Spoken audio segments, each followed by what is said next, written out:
guys, it's Amanda. Welcome back to my channel. It's Halloween and I'm finally just getting the last video in my Halloween video series up. October has been a crazy month for me, so I'm a little behind, but I guess better late than never, right? In today's video, I'll be showing you how I made this creepy mixed media haunted house using the Tim Holtz Sizzix dwelling dies. To make this, you need the base house die and then the Manor add-on die, which I will have linked below. This house took me a while to make. I had to work on it on and off over the course of a month. So I edited it down and sped it up a lot, and it's still a really long video. I will have all the products and colors listed in the description box. I won't be talking too much during this, but I will quickly explain most of the steps. Okay, now onto the video. Happy Halloween! I start out by cutting all the pieces I'll need from 110-pound cardstock. I did white, but in the future I think a darker cardstock would be a better choice. Okay, to make the wood panels, I take wood grain watercolor cardstock and dye it using distress inks. To add definition, I went over the dried wood grain with distress ink and my stencil brush. I inked up the edges of each strip so there was no white showing.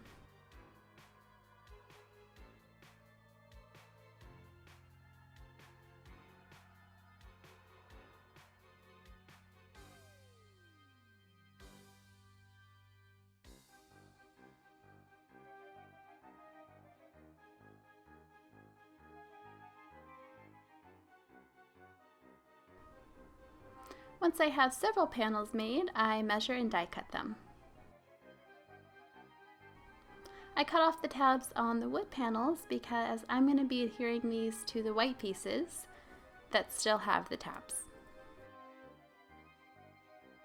Because the 110-pound cardstock is sturdier and thicker, it's harder to fold, so I took a craft knife and very, very lightly sliced the creases, making sure not to cut all the way through.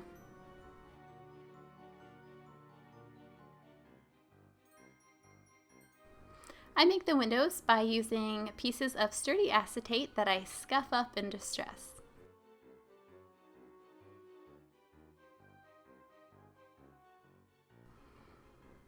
I make enough for all the windows and adhere them to the window dormants that I black heat embossed.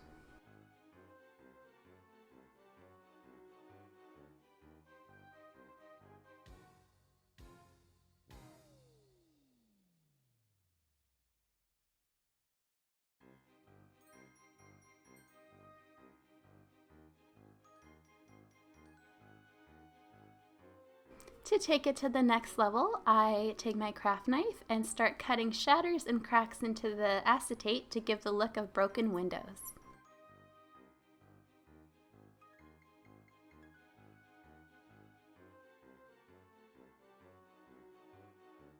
Broken windows need to be boarded up, so I took some leftover wood slats and dulled them down with some antique linen distress oxide.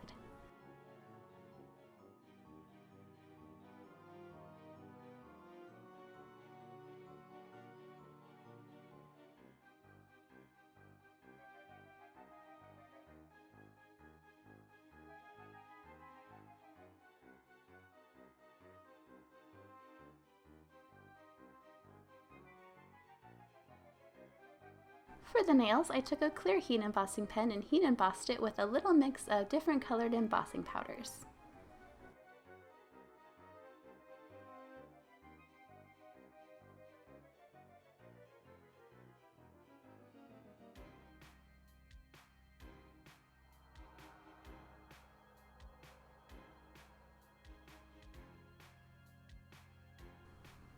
Next, I black heat embossed the front doors.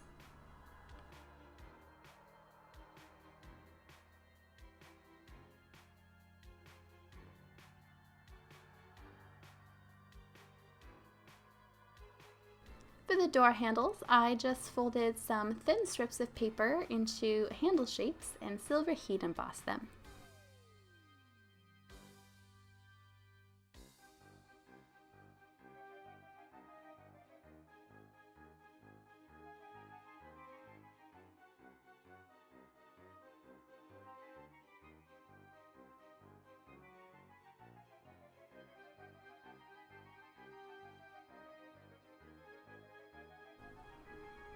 Here I start making the shingles by slicing strips of paper and then making little snips along the edges. They do sell shingle dies that go with these dwellings, but I decided to make my own.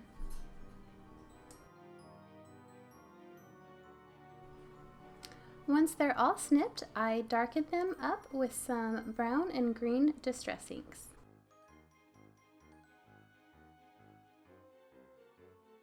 I distress them with an emery board so they don't look too uniform.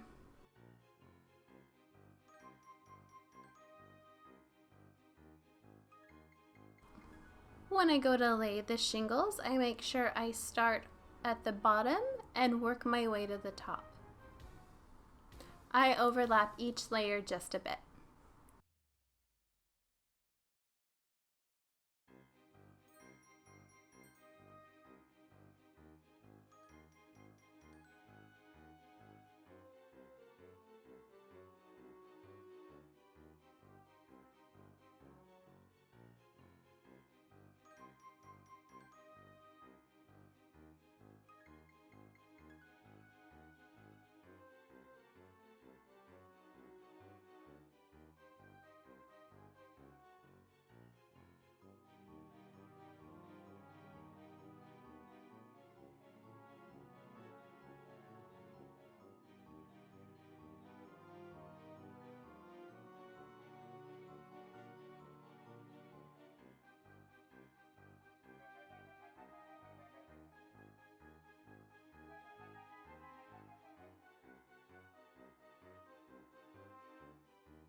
A creepy old mansion wouldn't be complete without a ghost friend.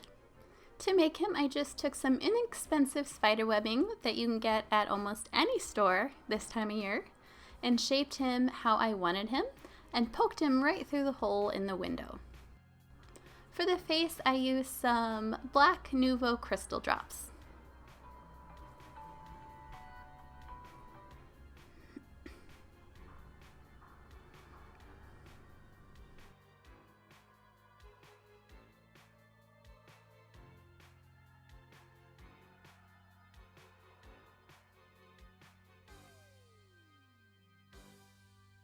I use a hot glue gun to assemble because it dries so quickly and I am very impatient. This was a Tim Holtz suggestion and I love it, but it can get goopy, so I had to be mindful to add thin strips of the glue.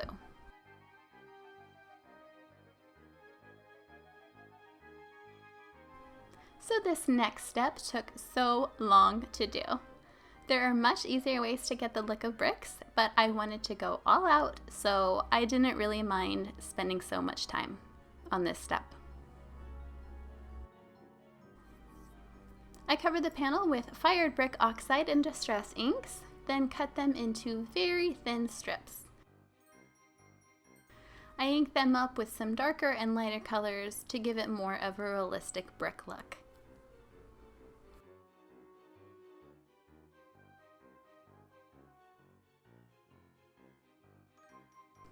Once the bricks are cut out, I lay them on a piece of cardstock I covered with double-sided tape.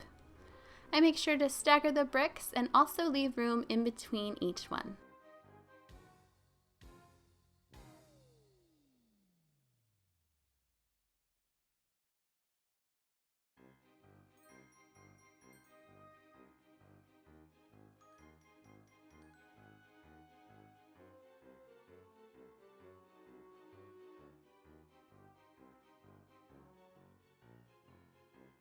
I cover the exposed tape with white embossing powder to give it a little more interest and texture.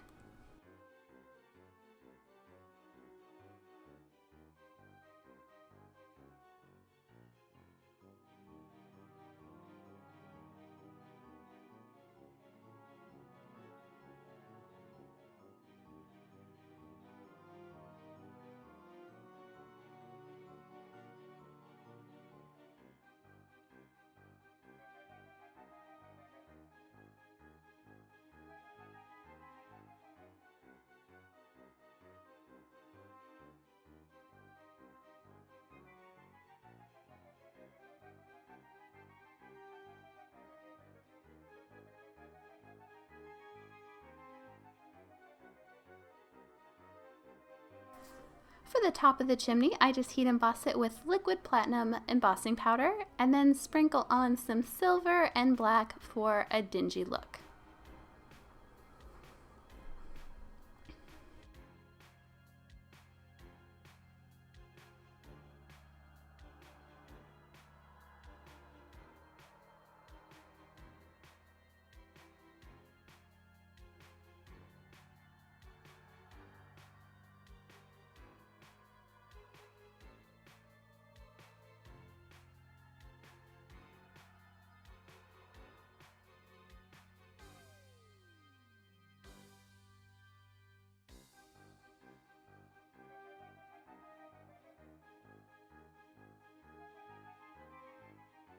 When I make the fences, I do a lot of layering with heat embossing and ink.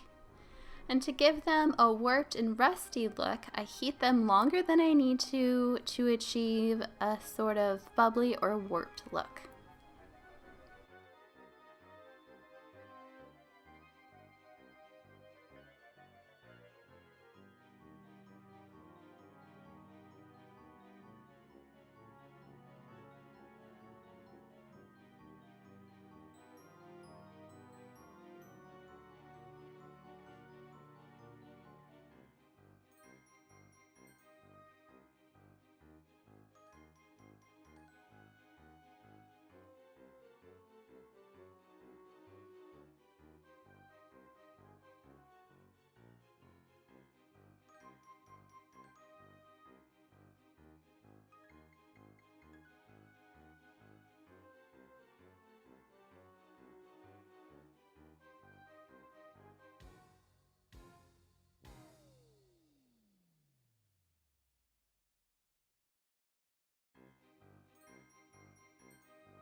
I cut the top of the base roof as an afterthought, so the light I'll be putting in it later will shine through to the top window. This would have been so much easier if I would have done it before it was assembled, but I still made it work.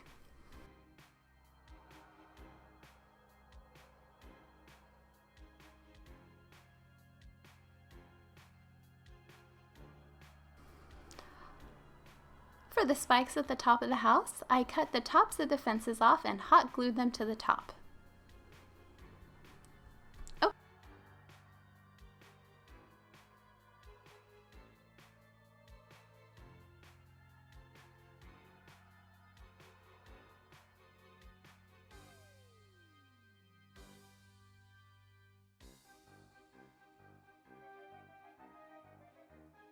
Okay, so here's where I moved away from my comfort zone, away from my craft and paper supplies, and into miniature modeling supplies. My fiance does a lot of modeling, so he picked up some fun stuff for me to use.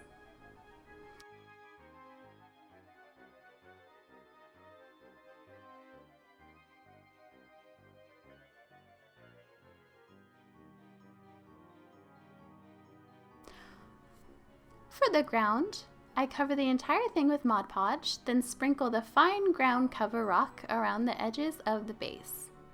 I set it aside to dry, and once it's dry, I'll cover it with Distress ink to darken it up. I think I could have skipped these steps because I ended up adding a bunch of coarse turf grass later and it got lost. This was my first time using this stuff, so I didn't totally know what I was doing. But it turned out looking okay in the end, so it's all good.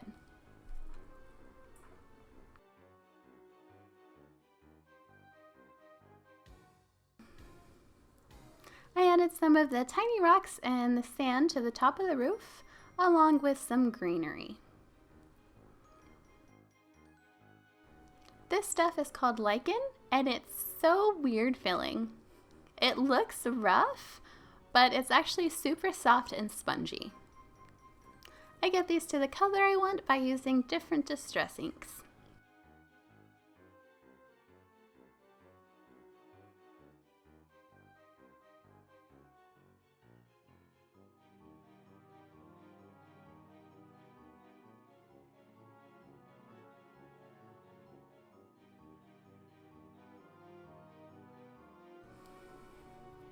The next few steps are just adding foliage around and on the house. I wanted it to look overgrown and drab, so I made sure to make it look like it was coming out of the windows and the cracks of the house.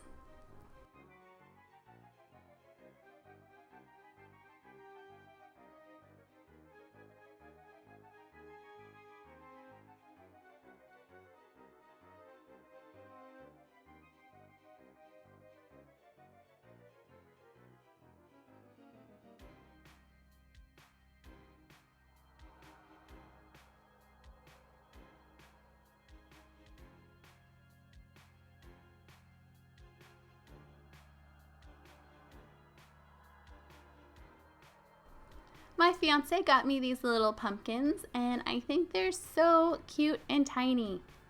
To make them a little more realistic looking, I paint them with some darker orange and green for the stem. I used hobby paint, but a light layer of acrylic paint would also work.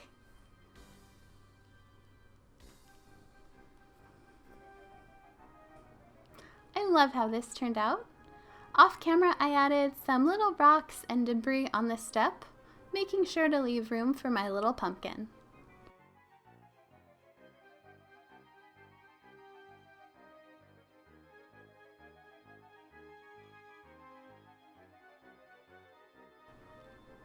Once the turf grass is dry, I adhere the fence with my hot glue gun.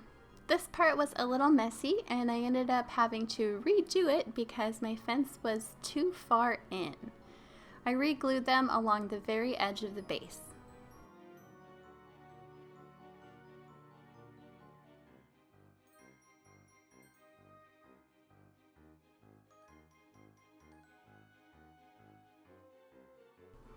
If you've made it this far, thank you so much for sticking around. I hope you enjoyed the video.